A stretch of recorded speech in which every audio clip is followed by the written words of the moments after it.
আমি আব্দুল মান্নান ব্যাপারী কালাই চক। আমার পিতার নাম আব্দুল গনি ব্যাপারী।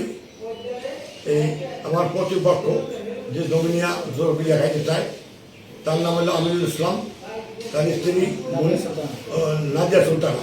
এই নাজিয়া সুলতানা আমার নামে আমি 96 কেস করেছিলাম অনেক আগে, প্রায় 16 বছর আগে। ও এখন এই কেসে পাইব না, আমার কোনো বিয়ের একটা দাবি আছে।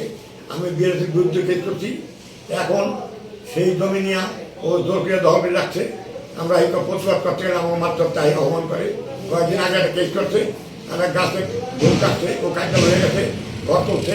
আমরা এখন ফিরিয়ে আমি এই আমার গাছের ডাল, আমার জমিন পাশের জমিন, এই জন্য ডালা কাটছি, গাছ কাটছি।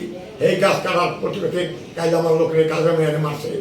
আমার স্ত্রীকে দাওয়া ধাওয়াইছে বাইছে। আমি তখন ঘরে ঘুমে আসলাম, পরে আমি জানছি, জিজ্ঞাসা করতে পরদিন মানুষের জিজ্ঞাসা করতে গেছি। পর এইখানে অদস্তমূলক কথাবার্তা কইছে। এরপর আমি সকল থানায় দিয়ে আমার আগে একটা জিডিও করছে। জিডি করি আমার হসপিটালে সে আস্থা নিছে, হসপিটাল নিয়ে আমার নামে কেস করবো এই সংবাদ পাইয়া আমি আমার থানায় জিডি করছি। এই দাউরে আহে, বাপে নিজে আহে, এই আমার ফ্যামিলিটা কাজটা কান্দে ধরাই দেবো, এই সমস্ত কথাবার্তা বলে। আর হুমকি আমি করবো সব সময় দিবেন কি হুমকি দেওয়া ধরে বাড়ি থাকতে না। হ্যাঁ, নারী যন্ত্রের মামলা দেবো, ওই মেয়েরা কয় নাজিয়া সুলতানা, সে আমার নারী যন্ত্রের মামলা দেবো। উচ্চরিয়া কে কে চিকুর পক্ষ দিয়া দৌড়িয়া আমার জমি লেগে নেন।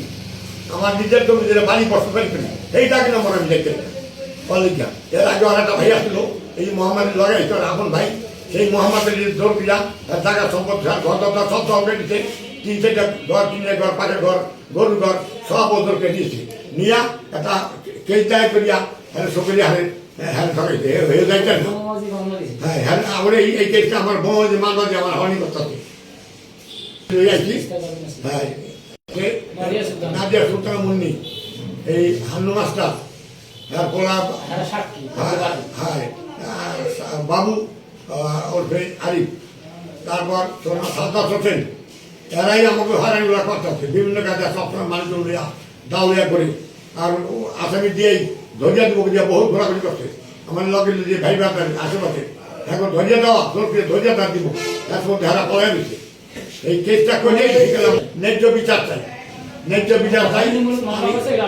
হ্যাঁ ওই যে মামলা করছে ন্যায্য মামলা কি কেন করলো, কি আমার জমিও খায় আর আমার প্রতি ভয় দিতে দায়িত্ব আছে। আর আমার আবার কেস হাজাইব, নিজা তো কেস করবো, এই মর্মে আমি আপনার কাছে জানাই। এই আমাদের স্বাস্থ্য ভাই দেওয়ানি মামলা করছে 96/11/2011 সালে। এই মামলা চলমান, এখন সাক্ষী চলবে। এই ভাই অসুস্থ থাকার কারণে আমার একটু সহযোগিতা করতে বলতেছে। ভাই আমি তো অসুস্থ, তুমি আমার একটু সহযোগিতা করো, আমি একটু উপরে বারান্দা যাইয়া 3 তলা উঠতে পারি না, তুই আমার সাথে থাকো। তাই আমি সাথে আসি এবং উনি জানছে যে আমি এই মামলায় সাক্ষী দেবো। হ্যাঁ, ন্যায় সাক্ষী দেবো।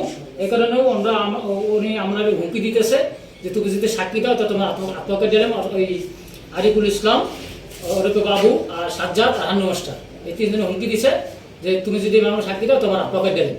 ঠিক আছে। আর ওই নাজিয়া সুলতানা কিছু 2 মাস আগে আমাদের নামে মিথ্যা মামলা করছে, বোমাবাজি এবং স্বর্ণ চুরি করছে এগুলো। হ্যাঁ, এই মামলা আমরা স্থায়ী জামিন পেয়েছি গত 2 তারিখে। হ্যাঁ, আমি এই অবস্থা আছি। এখন আবার হুমকি দিতেছে যে তুমি যদি সাক্ষী দাও তাহলে তোমার নামে আমরা নারী নির্যাতন মামলা দিই। এবং অলরেডি অভিযোগ করছে থানায় আমাদের 4 জনের নামে। আমি রফিকুল ইসলাম, মান্নান ব্যাপারী, রাহাত হোসেন তবু এবং সাবিনা ইয়াসমিন। 96/11 মামলার বাদী। ওনার এই 4 জনের নামে জিডি করিয়া উনি বাইরে শুনতেছি যে উনি হাসপাতালে ভর্তি হয়েছে। ভর্তি সার্টিফিকেট আমার নামে মিথ্যা মামলা করবো। এই কারণে আমরা সাংবাদিক সম্মান করতেছি। আমরা ন্যায় বিচার চাই এবং আমার কাছে হয়রানি করতেছে, এটা আমার সুষ্ঠু বিচার চাই।